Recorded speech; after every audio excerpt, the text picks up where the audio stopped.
Un tā, mēs atkal esam atraduši vienu kontrolpunktu, pilnīgi nejauši, kurš saistās ar zvaniņu, un kas saistās parasti ar zvaniņu? Protams, ka tā ir viesnīca. Mēs esam Dobeles viesnīcā. Labdien! Labdien! Pastāstiet lūdzu, ar ko jūsu viesnīca ir īpaša?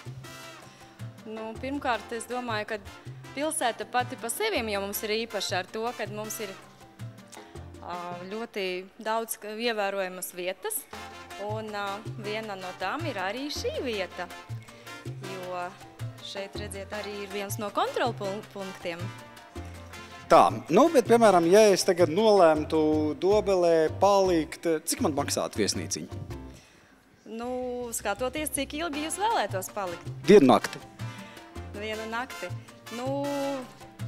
Es domāju, ka dārgi tas nemaksātu. Aha, sapratāt, dārgi tas nav, var apskatīt Dobeli. Kādas varbūt tādas vēsturiskas vietas Dobelē ir, kuras noteikti ir vērts apskatīt? Noteikti ir vērts iegriezties Upīšu dārzā, Pilsdrupās. Var arī rajonā, piemēram, arī daudz, kas ir skatāms. Ja atbrauc uz 1-2 dienām, tad ir ko darīt. Faktiski jā, laiku ir kur pavadīt tiešām. Jo sevišķi tādā vasarā, kādā mēs esam tagad, un es redzu, ka ir vēl piebraukuši laikam kādi dalībnieki. Tātad, ko jūs meklējāt?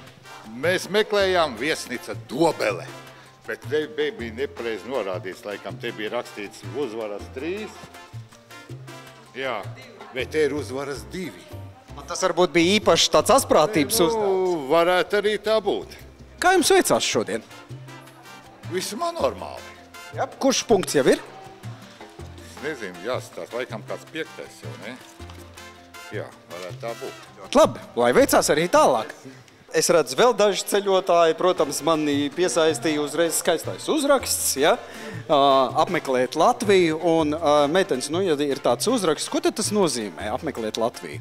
Tas ir turisma portāls, Latvijas turisma portāls internetā, kur var atrast informāciju par turismu iespējām Latvijā, viesnīcām, viesunamiem, aktivitātēm, notikumiem, visu.